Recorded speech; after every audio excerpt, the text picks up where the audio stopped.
नमस्कार, मी अस्मिता कोपर्डे. जनवार्तामध्ये आपले स्वागत आहे. पाहूया पुण्यातील काही विशेष घडामोडी.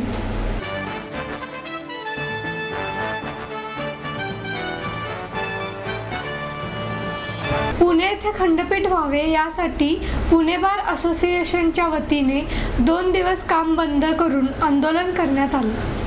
मुंबई उच्च न्यायालयाचे खंडपीठ पुण्यात व्हावे या मागणीसाठी पुणे बार असोसिएशनने आक्रमक भूमिका घेत 19 जून व 20 जून रोजी काम बंद आंदोलन केले.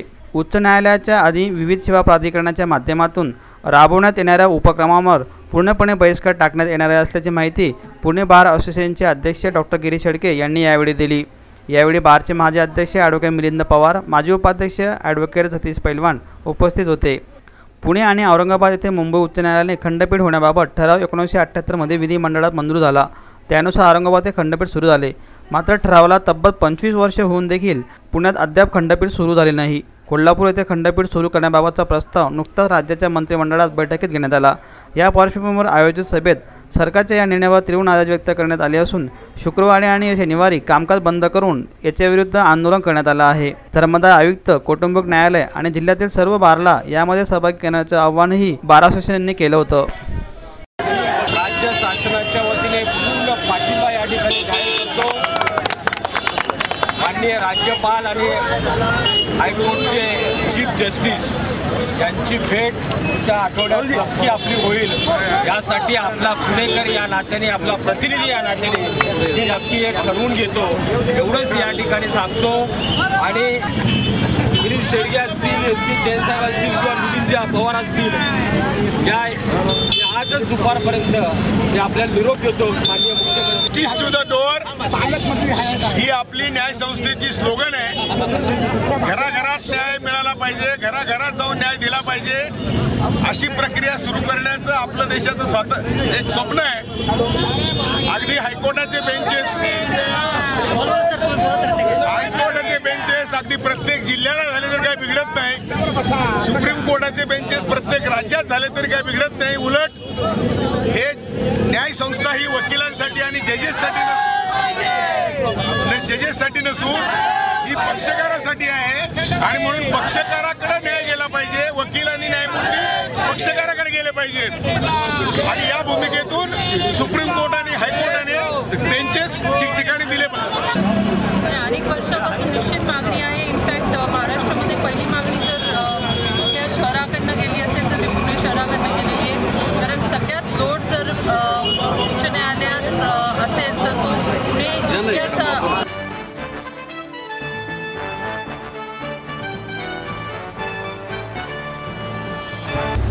शिक्षण मंडळाच्या माजी अध्यक्ष, सदस्य आणि लिपिकांवर लाचलुचपत विभागाकडून कारवाई करण्यात आली.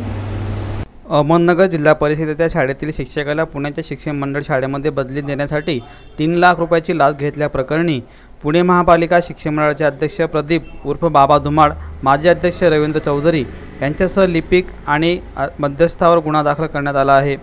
धुमाळ, चौधरी आणि लिपिकाच्या सांगण्यावरून पैसे स्वीकारताना या लिपिकासह खाजगी व्यक्तीला अटक करण्यात आल्याची माहिती लाचलुचपत प्रतिबंधक विभागाच्या पुणे विभागाचे अधीक्षक श्री देशपांडे यांनी दिली. प्रदीप उर्फ बाबा धुमाळ, रवींद्र चौधरी माजी अध्यक्ष विद्यमान सदस्य, संतोष मेमाणे लिपिक आणि भाऊसाहेब बाबासाहेब बापकर मध्यस्थी अशी गुन्हा झालेल्या व्यक्तींची नावं आहेत, असेही यावेळी सर देशपांडे यांनी सांगितलं. ACBने दिलेल्या माहितीनुसार अहमदनगर जिल्हा परिषदेच्या शाळेमध्ये नोकरी करणाऱ्या एका शिक्षकाने लाचलुचपत प्रतिबंधक विभागाकडे तक्रार केली होती. या शिक्षकाची पत्नी पुणे शिक्षण मंडळाच्या शाळेमध्ये शिक्षिका आहे. त्यामुळे या शिक्षकाने पुण्यामध्ये बदली मागितली होती. नगर जिल्हा परिषदेने त्याला मान्यता दिली होती. पुणे शिक्षण मंडळाच्या त्याला अनुमती आवश्यक होती. या शिक्षकाला हजर करून घेण्यासाठी लेखी ऑर्डर देण्यासाठी धुमाळ, चौधरी आणि मेमाने यांनी 3 लाख रुपयाची लाच मागितली होती.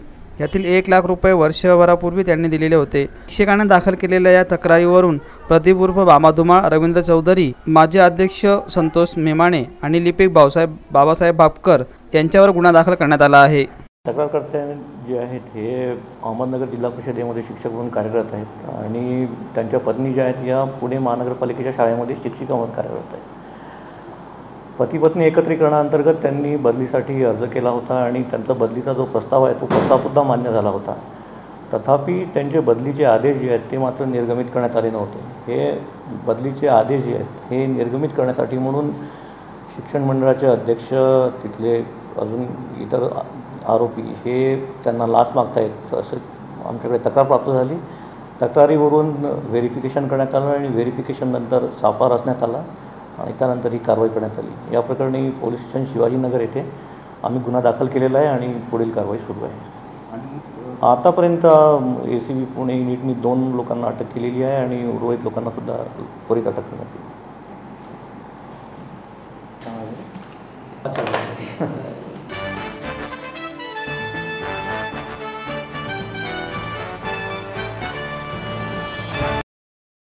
आपलं स्वप्न, आपलं मन, आपलं स्वतःचं घर हेच खरं धन.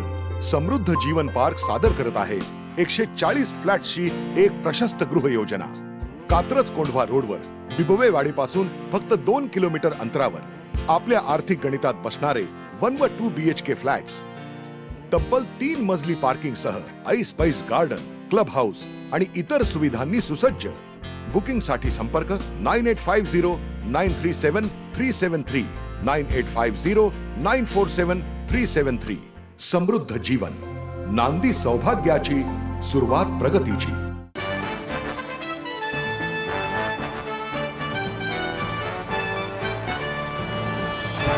वाडिया कॉलेज समोरील रस्त्यावरील झाड कोसळले, कोणतीही जीवितहानी झाली नाही असे पोलिसांकडून कळवण्यात आले. वाडिया महाविद्यालय परिसरातील मंगलदास रस्त्याशेजारील 80 वर्षे जुनं झाड गुरुवारी दुपारी 3:30 वाजता अचानक कोसळले. यावेळी रस्त्यावर वाहनाची आणि विद्यार्थ्यांची गर्दी नसल्याने कोणतीही जीवितहानी झाली नाही. झाड कोसळल्यानंतर अग्निशामक दल आणि स्थायी पोलीस घटनास्थळी पोहोचले. घटनेचा आढावा घेत असताना झाडाचे मूळ होते त्या ठिकाणी पाण्याच्या पाईपलाईनचे काम करण्यासाठी खड्डा करण्यात आला होता. या खड्डा खोदताना झाडाचे मूळ कापण्यात आली, त्यामुळे हे झाड कोसळल्याचं असल्याची माहिती व्यक्त करण्यात आली. त्यानंतर अग्निशामक दलाने हे झाड बाजूला करून रस्ता रहदारीसाठी सुरू केला.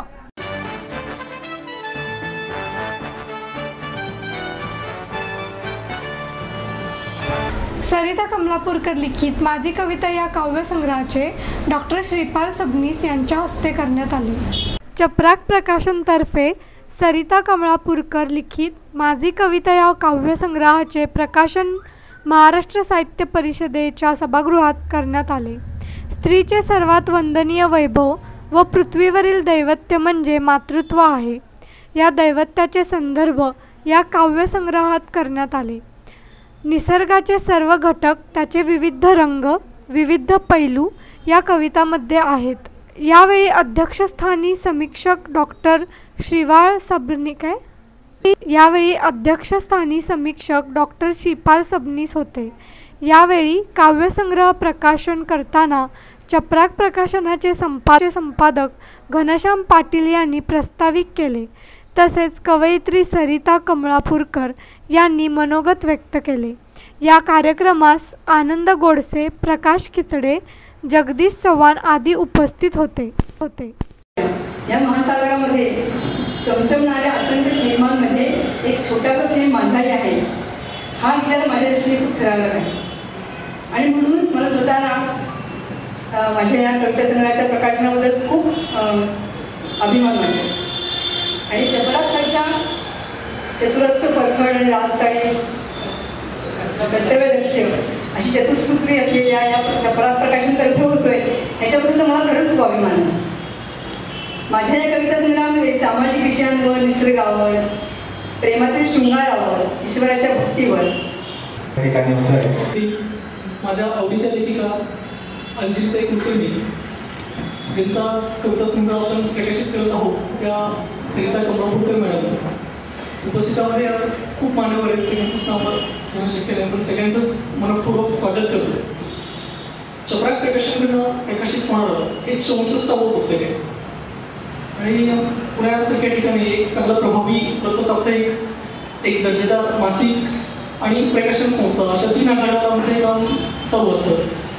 माझी कविता हा कमलापूरकर मॅडम यांचा पहिलाच कविता संग्रह असला तरी त्यांच्या यापूर्वी अनेक कविता आणि चपराकच्या मासिकातून, दिवाळी अंकातून प्रकाशित केलेल्या आहेत. चपराकच्या वतीने जे काव्यविषयक उपक्रम होतात त्यात त्यांच्या कार्याशी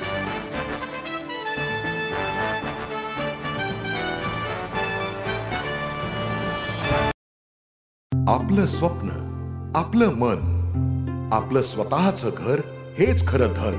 समृद्ध जीवन पार्क सादर करत आहे 140 फ्लॅट्सची एक प्रशस्त गृह योजना.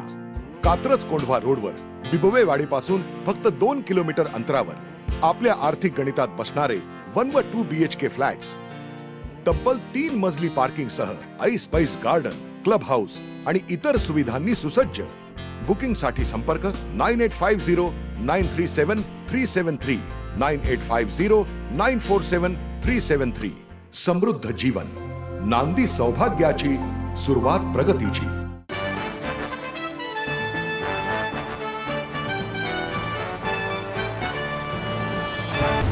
FTIIच्या अध्यक्षपदावरून विविध पक्षांचे विरोध. काँग्रेसच्या युवा आघाडीच्या वतीने देखील चौहान यांच्या नियुक्तीला विरोध दर्शविला. भारत सरकारच्या प्रसारण मंत्रालयाच्या वतीने गजेंद्र चव्हाण यांची FTIIच्या अध्यक्षपदी नेमणूक केली होती, परंतु या नियुक्तीला FTIIच्या विद्यार्थ्यांचा विरोध आहे. या विरोधाला अनेक पक्ष देखील सहभागी झाले आहेत. अभिनेता गजेंद्र चव्हाण हे भारतीय जनता पार्टीचे कार्यकर्ते म्हणून बऱ्याच दिवस काम केलं. ते संघाचे कार्यकर्ते देखील आहेत. त्यामुळे भाजप सरकारच्या वतीने ही नियुक्ती फक्त हिंदू धर्मियांना दिली जाते का, असा आरोप करीत पुणे शहर काँग्रेसच्या वतीने FTIIच्या गेटसमोर आंदोलन केलं. यावेळी ॲडव्होकेट रमेश धर्माधवन, सम्मेत सिंह चौधरी, राजू शेख आणि शोभना पणीकर यांच्यासह अधिक कार्यकर्ते उपस्थित होते. गेले आठवडे झाले की गजेंद्र चव्हाणांच्या नियुक्तीविषयी वाद सुरू आहे. काय मागणी करतात की FTIIच्या समितीवरती चव्हाण यांची नियुक्ती भाजप सरकारने केली. आज भाजप सरकार, आज शिक्षण संस्था असून द्या, FTI असून द्या किंवा इतर कुठल्याही संस्था असून द्या, त्या ठिकाणी तुम्ही संघाची लोक भरताय, RSSची लोक घेताय. आत्तापर्यंत काँग्रेसचं सरकार असताना कधीच अशा पद्धतीने नियुक्ती कुठल्याही पक्षाची झालेली नाही. त्या माणसाला त्याचं नॉलेज हवं आहे. तुम्ही फक्त संघाची लोक, पक्षाची लोक या संघटनेवर आणून तुम्हाला काय मिळणार आहे? आज आम्ही त्यासाठी पुणे शहर जिल्हा काँग्रेस कमिटीतर्फे सर्व आमचे पदाधिकारी आम्ही या ठिकाणी बसलो की ही नियुक्ती हटलीच पाहिजे, त्यांना हटवलं पाहिजे.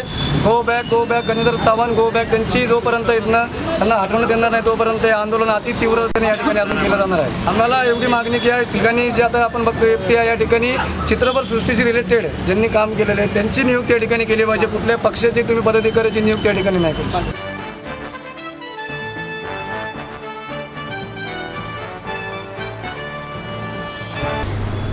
आनंदी या पुस्तकाचे प्रकाशन विद्युतदाहिनीच्या कर्मचाऱ्यांच्या हस्ते स्मशानभूमीत करण्यात आला. मृत व्यक्तींबरोबर अंत्यसंस्कार करून दुःखी नातेवाईकांना आम्ही आधार देतो, परंतु आमच्या या कामाचे कौतुक तर दूरच, पण अनेकदा आम्हाला शिव्याच खाव्या लागतात. अशा पार्श्वभूमीवर आमच्या हातून आनंदी मृत्यू या पुस्तकाचे प्रकाशन होणे हा आमच्या आयुष्यातील आनंदाचा सर्वांक्ष क्षण आहे. पुस्तकामुळे मृत्यूविषयी लोकांच्या मनात असलेली भीती नक्कीच दूर होईल, अशा शब्दात स्मशानभूमीत काम करणाऱ्या कर्मचाऱ्यांनी गुरुवारी आपल्या भावना व्यक्त केल्या. वास्तुतज्ञ आणि आनंद पिंपळकर यांच्या आनंद मृत्यू या पुस्तकाचे प्रकाशन सकाळचे संपादक मल्हार अरुण कल्ले, वैकुंठ स्मशानभूमीच्या विद्युत वाहिनीमध्ये काम करणाऱ्या कर्मचाऱ्यांच्या हस्ते झाले. त्यावेळी आमदार चंद्रकांत छाजेड, अंकुश काकडे, गोपाळ चिंतल, नरेंद्र व्यवहारे, डॉक्टर सतीश देसाई, लेखक पिंपळकर व कवी चंद्रकांत वानखेडे उपस्थित होते.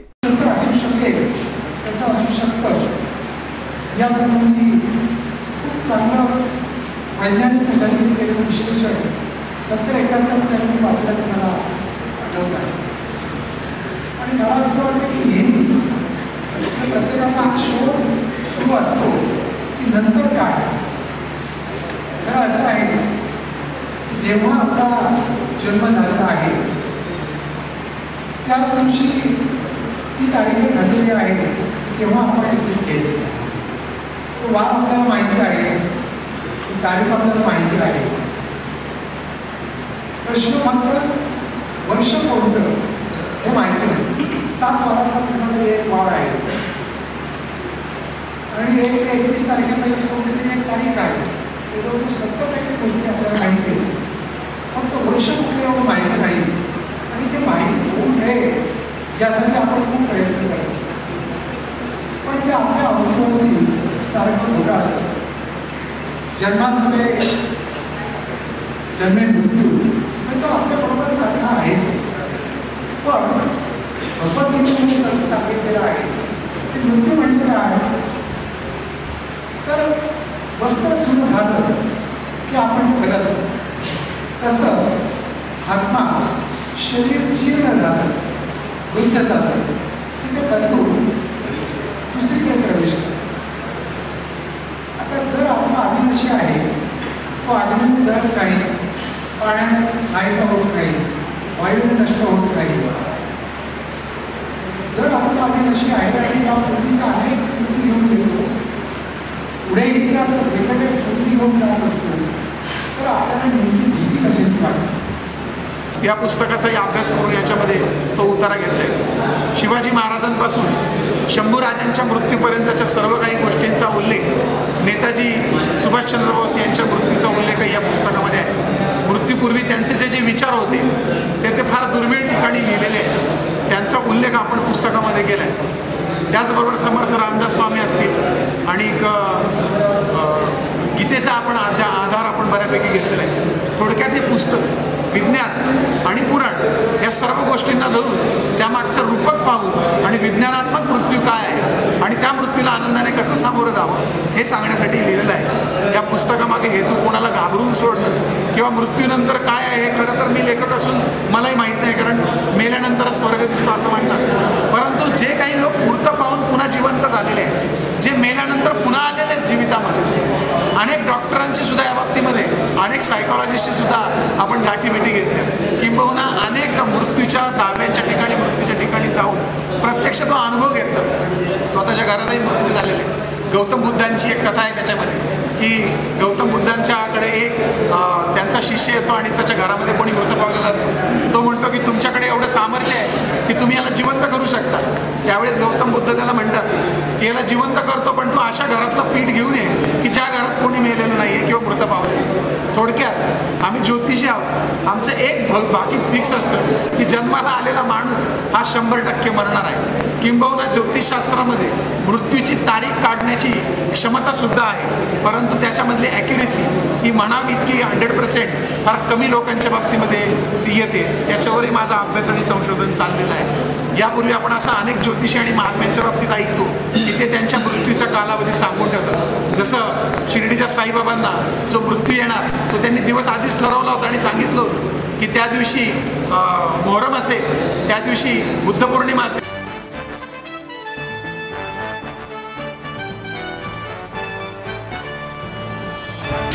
यशवंतराव चव्हाण मुक्त विद्यापीठाच्या मिटकॉनमध्ये कम्प्युटर प्रशिक्षणाची सुरुवात करण्यात आली. यशवंतराव चव्हाण मुक्त विद्यापीठाने कॉम्प्युटर अभ्यास केंद्र म्हणून मिटकॉन संस्थेची निवड करण्यात आली आहे. या नवीन अधिकृत कॉम्प्युटरचा अभ्यास केंद्र पुणे येथील बालेवाडी येथे राबवण्यात येणार आहे. ॲडव्हान्स डिप्लोमा इन कम्प्युटिंग हा कोर्स असून 1 वर्षाचा हा कोर्स आहे. यासाठी 7 विद्यार्थ्यांची मर्यादा असल्याची माहिती पत्रकार परिषदेत यशवंतराव चव्हाण मुक्त विद्यापीठाचे संचालक डॉक्टर MJ नाईक यांनी दिली. यावेळी मिटकॉनचे कार्यकारी उपाध्यक्ष पराग पवार उपस्थित होते. हे जे समाजामध्ये स्किल्ड पर्सन्स असतात, वायरमन आपण घरी बोलवला तरी सुद्धा आपण त्याला वेळेवरती आपल्याकडे येत नाही. 2-3 वेळा सांगितल्यानंतर 2-4 दिवस गेल्यानंतर तो येतो, हवे तसे पैसे उकळत असतो आणि पण त्याच्याकडे सर्टिफिकेट काहीच नसतं. काय तुझ्याकडे दाखवा, तूच वायरमन आहेस, तू वायरमन शिकलेला आहेस, काय तुझ्याकडे आहे पुरावा, काहीच नसतं. मग विद्यापीठाने ठरवले की हे सर्टिफिकेट ॲटलिस्ट त्या विद्यार्थ्याकडे असावं की जेणेकरून तो सर्टिफिकेट दाखवू शकेल आणि समाजामध्ये आपली भूमिका मांडू शकेल, आपलं काम करू शकेल. या दृष्टिकोनातून हे वेगवेगळे कोर्सेस या विद्यापीठानं तयार केलेले आहे आणि त्याला UGCची मान्यता, महाराष्ट्र शासनाची मान्यता घेतलेली आहे.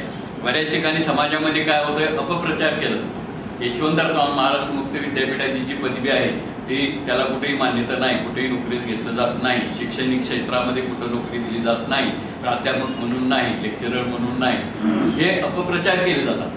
त्यासाठी आत्ताचे आमचे जे कुलगुरू आले डॉक्टर माणिकराव साळुंखे यांनी पहिल्यांदा तो छडा लावला की हे जे GR आहे ते सर्व आधी शोधून काढ. UGCची मान्यता आहे, कुठं आहे GR, शासनाची मान्यता आहे, कुठं आहे GR, हे सगळे दप्तर आधी खोला. सर्व अधिकाऱ्यांनी त्या अगोदर सांगितलं. हे सर्व GR शोधून काढले, त्यामध्ये सर्व मान्यता आहे. UGCची याला मान्यता आहे, महाराष्ट्र शासनाची मान्यता आहे आणि मग नोकरीमध्ये किंवा इतर ठिकाणी जाण्यासाठी का अडवतात, इक्वालन्स का धरत नाही, इक्वालन्सची सगळी GR सर्टिफिकेट्स आहेत. हे सर्व समाजापुढं आणण्यासाठी आपण लोकांनी ते काम केलं. आपण पत्रकार आहात, आपल्या मुक्त विद्यापीठात जे काम आहे किंवा त्याला मान्यता आहे की नाही हे आपण मांडलं पाहिजे, तर ते समाजापुढे येईल.